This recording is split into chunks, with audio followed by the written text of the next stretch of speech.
Saudações a todos vocês, esse é o nosso Comentários Literários de número 5 e eu tenho hoje a grande alegria de iniciar uma série de comentários em algumas das obras principais do gênio, do grande escritor, do grande literato Machado de Assis.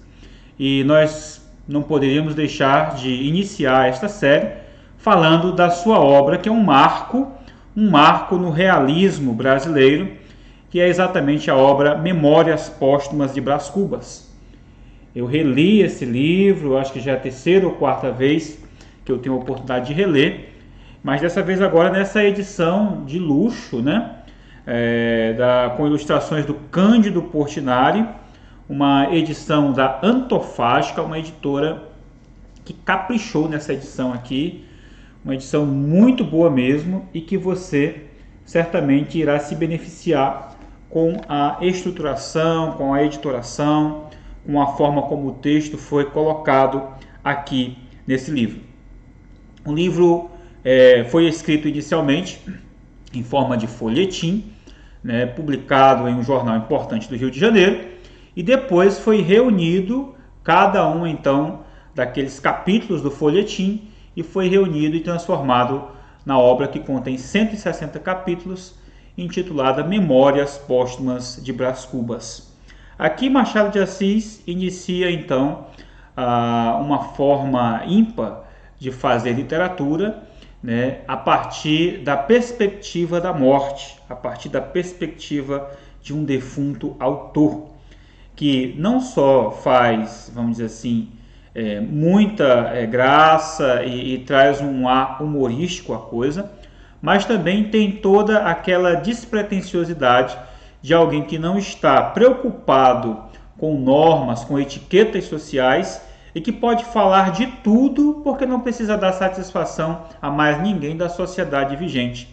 E assim, o Brás Cubas, o defunto autor, começa a narrar a sua vida pregressa, começa a narrar aquilo que foi a sua vida e aquilo que realmente simbolizava a sociedade carioca, né, da segunda metade do século XIX. O livro é escrito e é dedicado ao verme que primeiro roeu as frias carnes do meu cadáver. Ele dedica às saudosas lembranças. E esse estilo, então, é que traz a condição de Machado de Assis ir a fundo e dissecar o homem naquilo que realmente ele tem nas suas entranhas mais profundas no que concerne ao seu caráter mau, ao seu caráter nocivo, ao seu caráter difamatório, ao seu caráter mascarado, e certamente ele projetou parte do ambiente em que ele se encontrava, né, na sociedade carioca, ali por meio do relato do Brás Cubas. Uma coisa que nos chama a atenção no início são os muitos amores que ele tem, mas o primeiro amor, né, que ele tem com Marcela Brás Cubas, e era uma cortesã de luxo e que levou boa parte do seu dinheiro, e o pai, vendo aquilo, pega o filho e o manda embora para estudar na Europa, porque senão aquela mulher ia levá-lo à ruína. E lá na Europa ele cursa, né, a Universidade de Coimbra, e ali ele tem a oportunidade de aprender bastante. Mas veja qual é o relato que ele faz exatamente da sua permanência ali, sobre o ser bacharel. Isso tem muita ligação com o bacharelismo dos nossos dias. E hoje não é somente o bacharelismo, né? O fato de ser mestre, de ser doutor, os títulos acadêmicos, eles são mais do que necessários, eles são importantes. Eu acho que precisa-se ter uma interface do intelectual com a universidade. No entanto, em muitas vezes há meramente uma busca pela titulação, pela fama e não meramente pelo conhecimento. Veja o relato que o próprio Brás Cubas faz de seu tempo de universidade. E foi assim que desembarquei em Lisboa e segui para Coimbra. A universidade esperava-me com as suas matérias árduas. Estudei-as muito mediocremente e nem por isso perdi o grau de bacharel. Deram-mo com a solenidade do estilo, após os anos da lei. Uma bela festa que me encheu de orgulho e de saudades. principalmente de saudades. Tinha eu conquistado em Coimbra uma grande nomeada de folião. Era um acadêmico estróina, superficial, tumultuário e petulante, dado às aventuras, fazendo romantismo prático e liberalismo teórico, vivendo na pura fé dos olhos pretos e das constituições escritas. No dia em que a universidade me atestou em pergaminho uma ciência que eu estava longe de trazer no cérebro, confesso que me achei de algum modo logrado, ainda que orgulhoso. É essa a descrição real de alguém que estudou e apenas passou pela universidade sem adquirir o conhecimento que deveria ter adquirido da matéria ao qual se propôs a estudar. E isso realmente reflete a realidade de muitos dos nossos acadêmicos, principalmente em épocas em que vamos dizer assim, facilita o acesso à universidade e se facilita os conteúdos dados aos alunos, de maneira que muitos não chegam à profundidade requerida por tal disciplina, seja na área de humanas, de exatas, e a realidade é que muitos profissionais medíocres são lançados no mercado de trabalho e isso tem gerado um prejuízo enorme, não somente para o serviço prestado, mas para, vamos dizer assim, a sociedade como um todo, que finda se empobrecendo academicamente cada vez mais. Fruto muito do nosso socioconstrutivismo e fruto também do abandono de métodos clássicos. O próprio Brás Cubas relata o seu período em que tinha um professor que lhe ensinava geometria, que lhe ensinava o latim. É lógico que havia métodos, como o método da palmatória. Eu mesmo cheguei a ter o método da palmatória empregado no meu tempo de acadêmico, de estudante, né? Na época o ensino ginasial, e certamente aquele método, apesar de, vamos dizer assim, o bolo que alguém levava na mão, a palmada que alguém levava na mão, era um estímulo até interessante para aprender a tabuada, nem que fosse para não ter a sua mão marcada.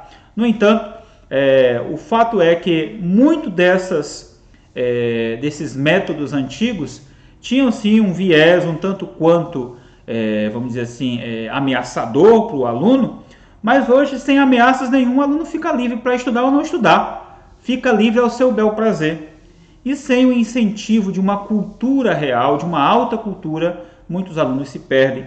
Foi o caso do Brás Cubas. Mas uma coisa interessante também em Brás Cubas, e que a gente vê, é a falta de sentido na vida. É a falta de um planejamento adequado de vida. E ele representa exatamente essa pessoa que vive ao estilo Zeca Pagodinho, deixa a vida me levar.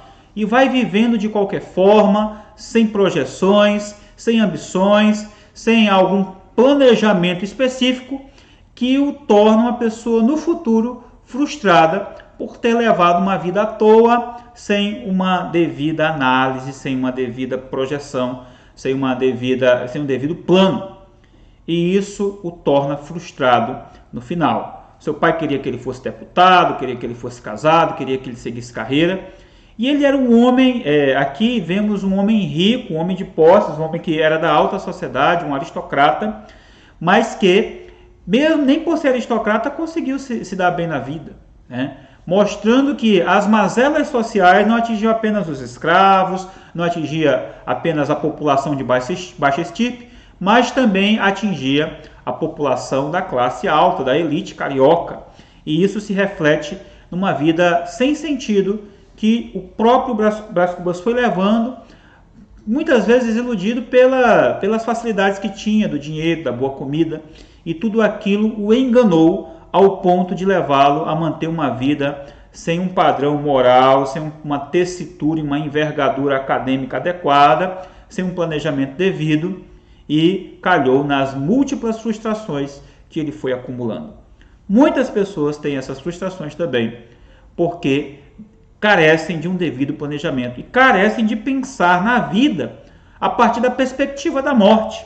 Afinal, quando eu morrer, como será contada a minha história? O que eu deixarei de legado?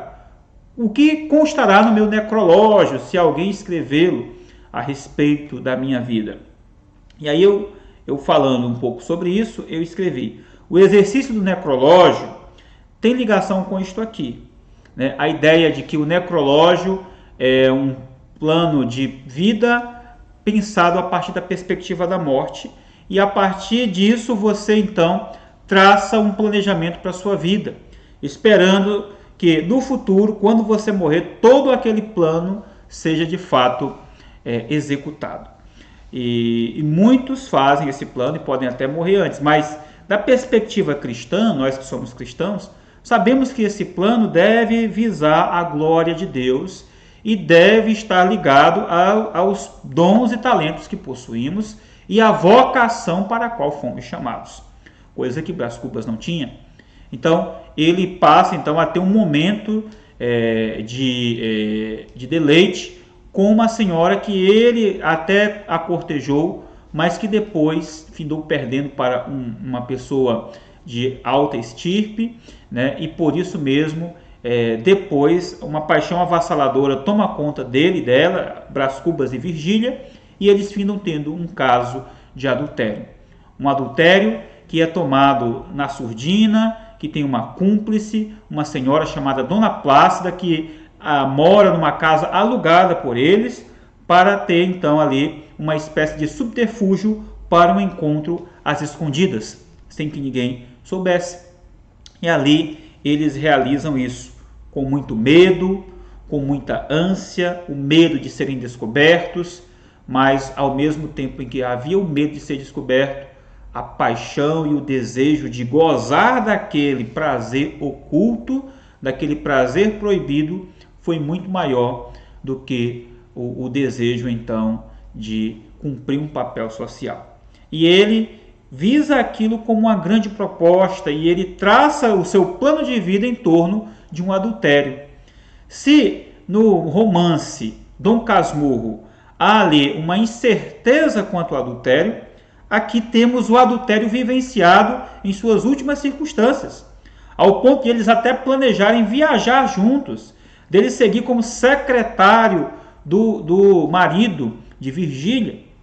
E o fato é que findam se separando, eles vão para outra cidade e Brás Cubas fica ali desolado, amargurado, chorando lágrimas por conta da partida de sua amada Virgília.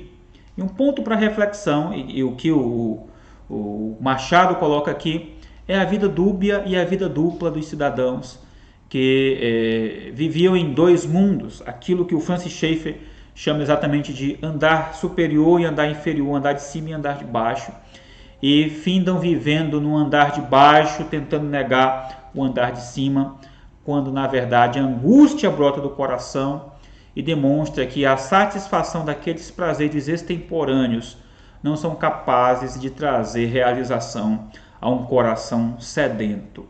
E nós que somos cristãos sabemos que esse vazio do coração humano só pode ser satisfeito por Deus.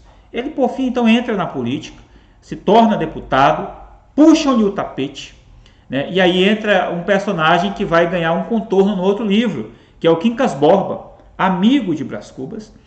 E Quincas Borba começa a ser uma espécie de conselheiro, de califa, aquele que vai trazer bons conselhos para Brás Cubas, e numa doutrina chamada humanitismo, que era uma espécie de comunismo, né, ligada também com uma espécie de hedonismo, ou seja, goza os seus prazeres aqui e desfruta ele com os mais preteridos pela sociedade, ajude-os, mas ao mesmo tempo saibas que você pode fazer qualquer coisa que quiser, porque a lei das janelas justifica isto. E que lei das janelas era esta?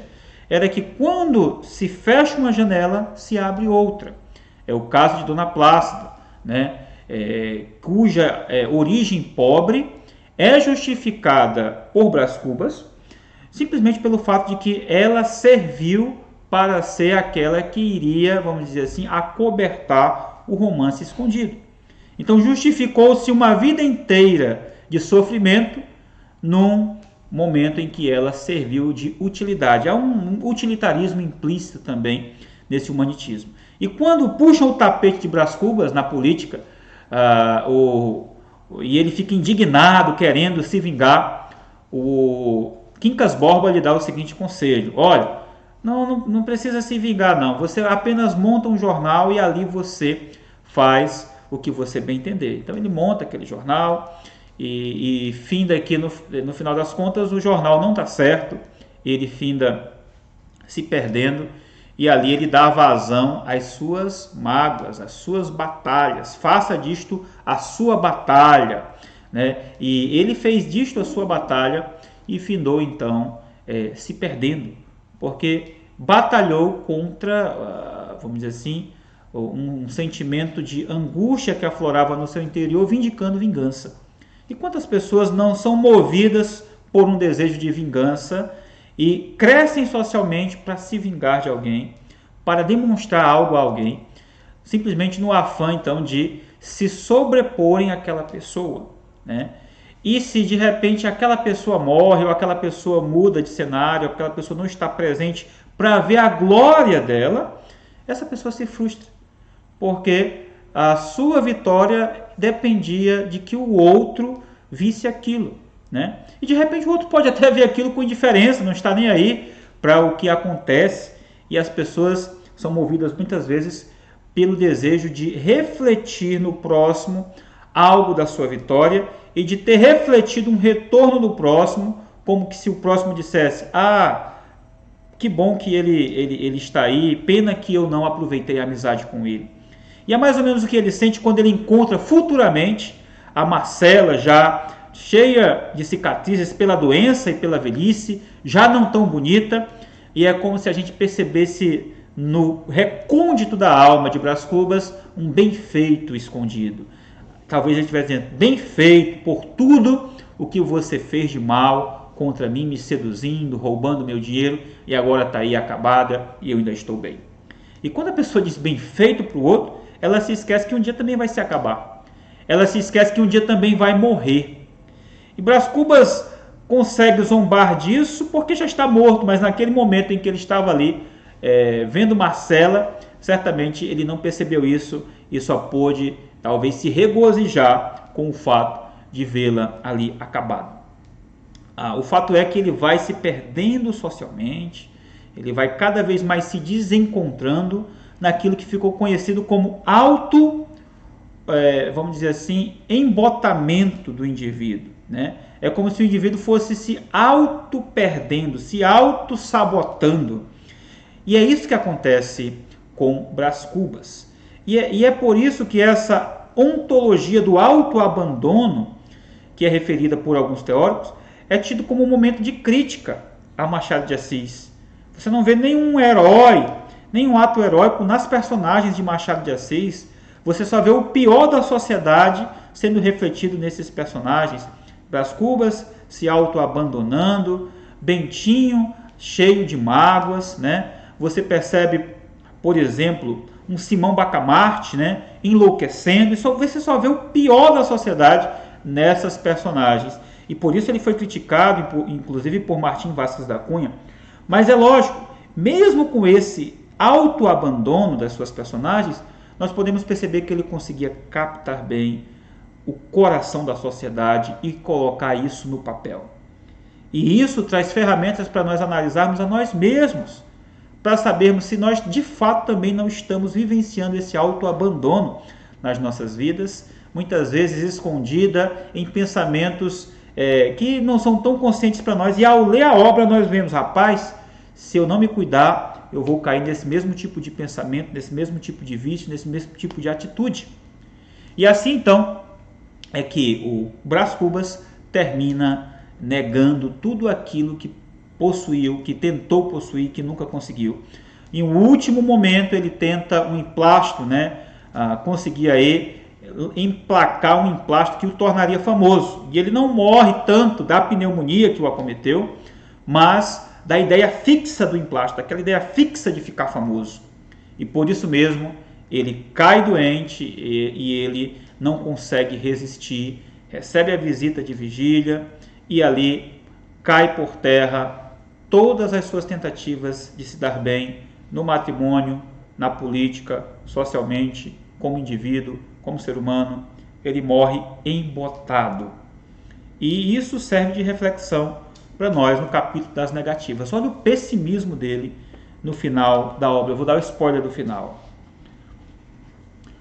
Não alcancei a celebridade do emplasto, não fui ministro, não fui califa, não conheci o casamento. Verdade é que ao lado dessas faltas, coube-me a boa fortuna de não comprar o pão com o suor do meu rosto.